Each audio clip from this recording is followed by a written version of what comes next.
Magandang umaga po. Ako po si Tita V at tayo magsama-sama sa pagbubulay ng salita ng Diyos ngayong araw na ito. Nakilang Diyos, kami po'y lubos na nagtitiwala sa inyo at sa inyo namin ipinagkakatiwala ang umagang ito as we study your word, O Lord God. May your anointing be upon your servant and may you speak sa aming mga puso, Panginoon, maging sa puso ng mga nakikinig ngayong umaga. Ito pong aming dalangin sa pangalan ni Jesus. Amen. Sabi sa Psalm 62, chapter 62, verses 1, 5, 11, and 12. Sa verse 1, it is surely true that I find my rest in God. He is the God who saves me. Verse 5, yes, I must find my rest in God. He is the God who gives me hope. Sa verse 11, God, I have heard you say two things. One is that power belongs to you, O God. Then verse 12, the other is that your love, Lord, never ends. You will reward everyone in keeping with what they have done. May God bless His word.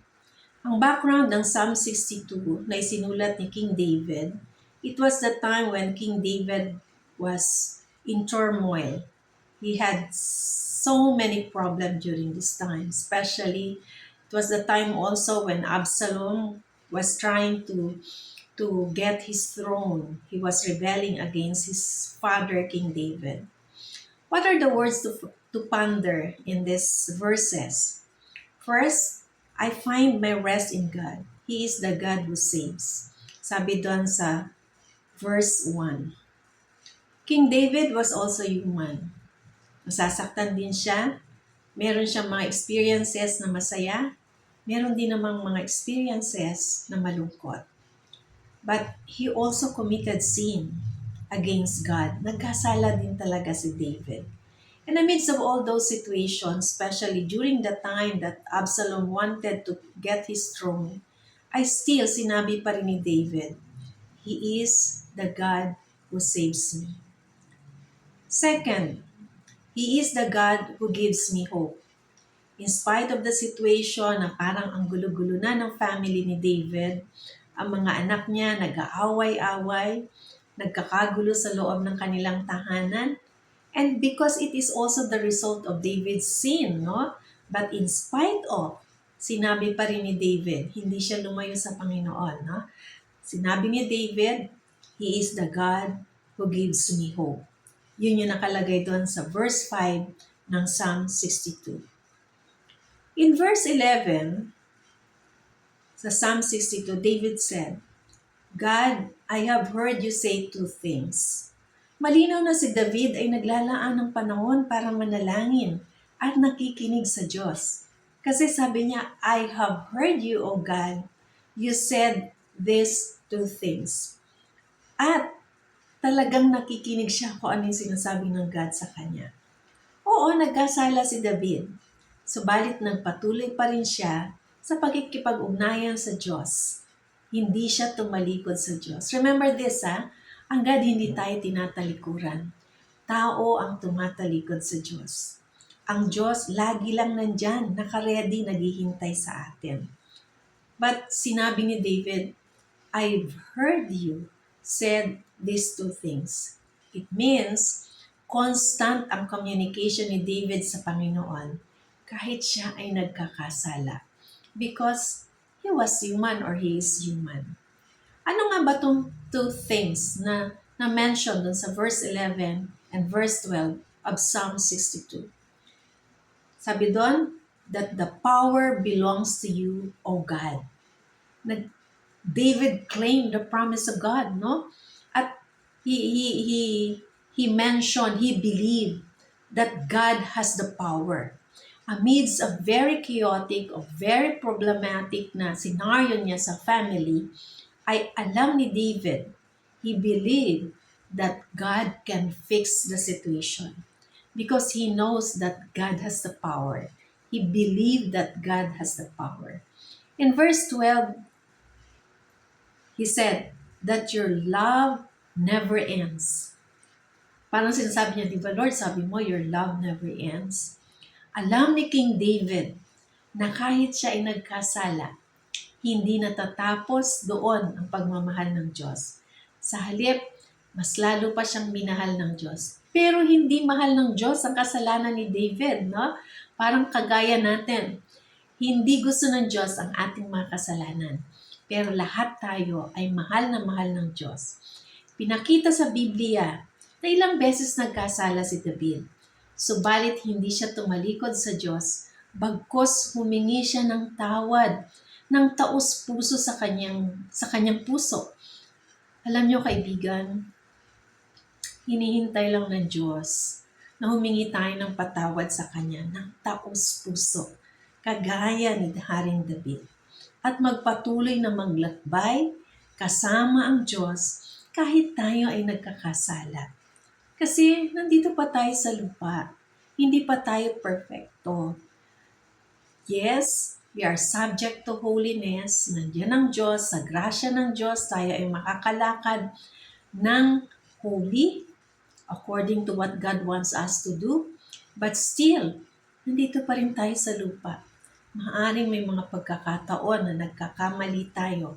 Maaring hindi sinasadya. Balik lang sa Panginoon. Humingi lang ng tawad. Dahil yun ang gusto ng Diyos. Ganon ang ginawa ni King David. In spite of that he committed sin, nagkaroon siya ng adultery, ay still, hindi nawala ang pagmamahal niya sa Diyos. Kasi ang Diyos din, hindi nawawala ang pagmamahal sa atin. In fact, kaya nga tinawag ng mga Bible scholars si David, a man of God's heart. Kasi kahit nagkakamali si David, taos pa rin sa puso niya ang pagmamahal niya sa Panginoon. Sa verse 12 ay may pangako ang Diyos na pinanghawakan din si Haring David na kung saan ay pwede nating panghawakan. You will reward everything and keeping what they have done. Kahit na may ups and down ng buhay ni Haring David, nagpatuloy siyang naglakbay kasama ang Diyos.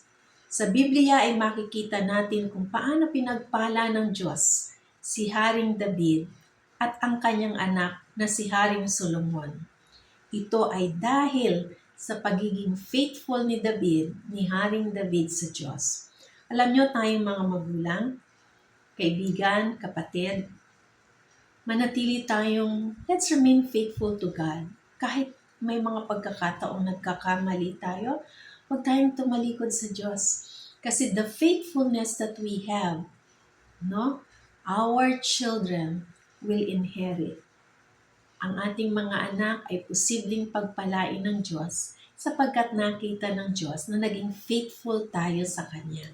Ganon ang nangyari kay Haring David. Kaya si Haring Solomon ay pinagpala ng Diyos sa kabila ng lahat na wala na si Haring David. Pero iba na ang nangyari sa mga sumunod na henerasyon ni Haring Solomon. Basahin niya ang Biblia at makikita niya ang buong kwento doon. Pero alam niyo ba, how we will remain faithful to God? Mahalaga na meron tayong personal relationship sa Diyos, kay Jesucristo. Mahalaga rin na humihingi tayo ng patawad sa ating mga kasalanan. Mahalaga na tanggapin natin si Jesus Christ, si Jesucristo sa buhay natin bilang Panginoon at sariling tagapagligtas. Sapagkat gusto ng Diyos na ma-enjoy natin ang buhay natin kahit sa gitna ng maraming problema.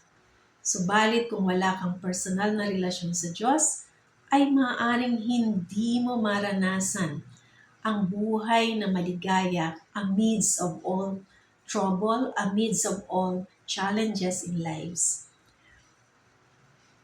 Kaibigan, nakalagay sa comment section yung panalangin ng pagtanggap.